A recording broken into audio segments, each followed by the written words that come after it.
राम राम। आज के इस वीडियो में हम श्रीमद् भगवत गीता के अध्याय 4 ज्ञान कर्म संन्यास योग का श्लोक 38 संस्कृत उच्चारण और हिंदी अर्थ सहित सीखेंगे। पहला चरण न में मिक्स करेंगे क्योंकि अक्षर पूरा है। ही की मात्रा छोटी है, आपको लंबा नहीं खींचना। न ही, ठीक है। आगे ज्ञाने और न में मिक्स करेंगे, ज्ञाने न। स में मिक्स करना है, स। द के नीचे री की मात्रा, इसमें द आधा है और री से ऋषि की मात्रा द्रि। स द्रि श। देखो स दोनों जगह अलग है, स्टार्टिंग में है स और बाद में है शंकर जी वाला श। सदृश शब्द पूरा होने के बाद में श पे अनुस्वार आधा म, सदृशम।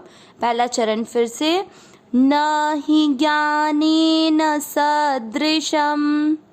दूसरा चरण प में मिक्स करेंगे, पवित्र में मिक्स करते हुए पवित्र। मीह में मिक्स करेंगे, मीह पवित्र मीह। वी के साथ आधा द विद और य में मिक्स करना है, यते विद यते। दूसरा चरण फिर से, पवित्र मीह विद यते।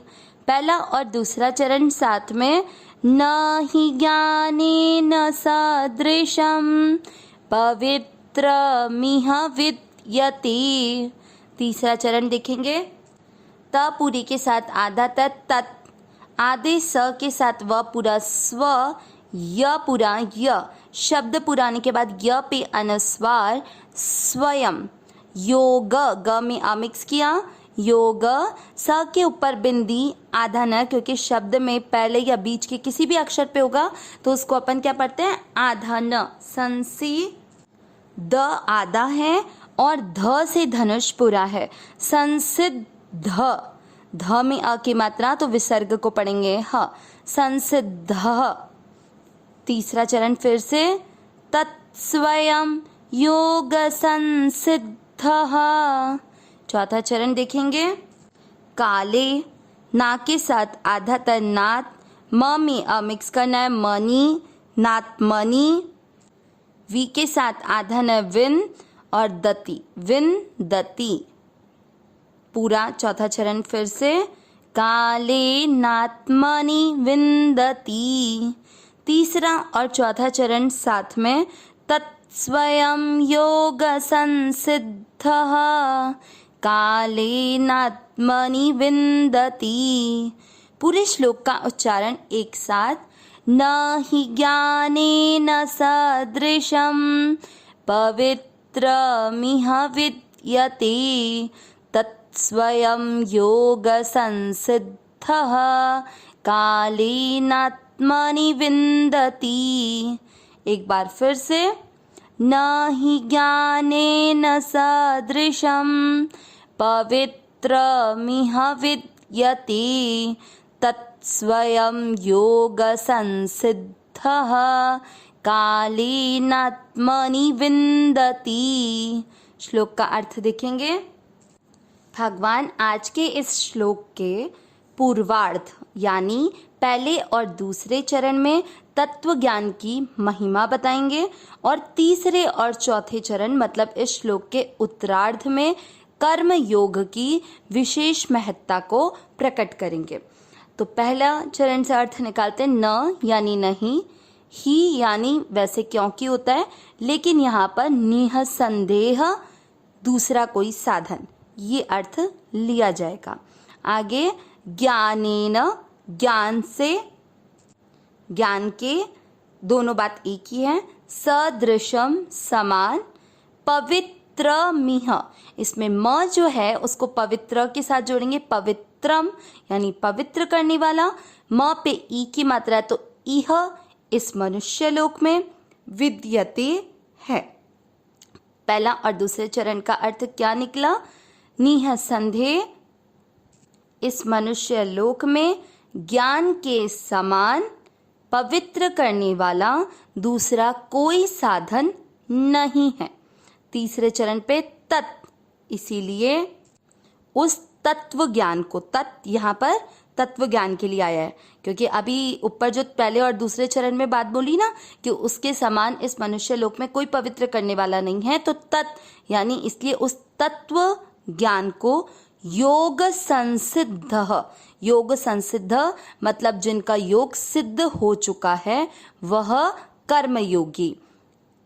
काले नात्मनि, इसमें दो शब्द हैं, काले न और आत्मनि। इसमें तीसरे चरण में एक शब्द और छूट गया, स्वयं। स्वयं यानी स्वयं। अब कालेन आत्मनि में कालेन धन आत्मनि, अ और आ की मात्रा मिलके आ बन गया, इसलिए काले नात्मनि बना। कालेन यानी अवश्य ही, आत्मनि यानी अपने आप में, और विंदति यानी पा लेता है। तीसरा और चौथे चरण का अर्थ क्या निकला? जिसका योग भली भांति सिद्ध हो चुका है वह कर्मयोगी स्वयं अपने आप में उस तत्व ज्ञान को प्राप्त कर लेता है।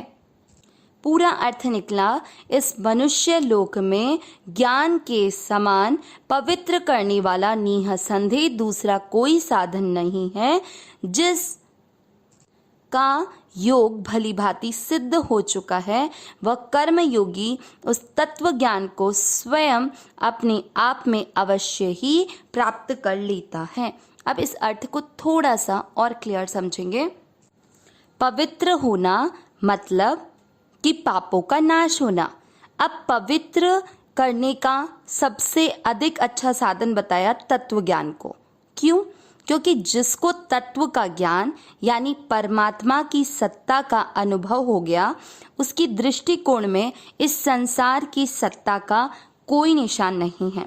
इस संसार की सत्ता नहीं तो संसार के लिए जब हम इस संसार में रहकर यहाँ से कुछ मान सम्मान स्तुति ये सब प्राप्त करना चाहते हैं, इसी के लिए अलग अलग प्रकार के कभी झूठ, कभी अलग अत्याचार कर लेते हैं, कभी दूसरे दोष प्रकट कर लेते हैं, बुराई कर लेते हैं, बुराई सुन लेते हैं।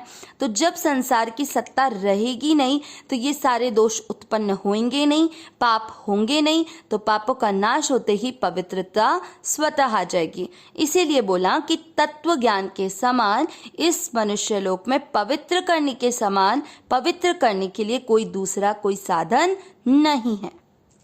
वैसे इस संसार में पवित्र करने के लिए कई लोग नाम जप करते हैं, दान करते हैं, तप करते हैं, यज्ञ करते हैं, गंगा गोदावरी नदियों में, यमुना में इनमें स्नान करते हैं, परंतु इन सबसे भी अधिक पवित्र करने वाला तत्व ज्ञान को बताया है। क्यों? क्योंकि तत्व ज्ञान हमें परमात्मा का अनुभव कराता है और परमात्मा पवित्रों के भी पवित्र हैं। इसीलिए तत्व ज्ञान को पवित्र करने के लिए सर्वश्रेष्ठ साधन बताया गया है।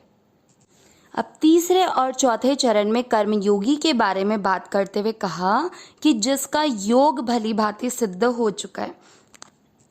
योग सिद्ध होने का मतलब कि उसके संपूर्ण कर्म केवल और केवल संसार के हित के लिए है, उसमें निस्वार्थ भाव है, निष्काम भाव है, कुछ भी प्राप्त करने की इच्छा नहीं है, इसलिए वह योगारूढ़ हो चुका है, योग में सिद्धि प्राप्त कर चुका है। तो उस कर्म योगी के लिए उसका मन संसार की सेवा में लग गया और वह स्वयं परमात्मा से जुड़ गया, तो इसीलिए उसका अपने आप में परमात्मा का अनुभव हो जाता है। तो शरीर को संसार की सेवा में लगा दिया, जो जिसका था उसको अर्पण कर दिया और स्वयं स्वरूप में स्थित हो गया, इसीलिए वह अपने आप में ही उस तत्व ज्ञान का अनुभव कर लेता है। केवल क्या करने से? कर्तव्य कर्म को निस्वार्थ और निष्काम भाव से पूर्ण करके। अविनाशी सहज सुख राशि हे नाथ हे मेरे नाथ, मैं आपको भूलूं नहीं। नारायण नारायण नारायण नारायण।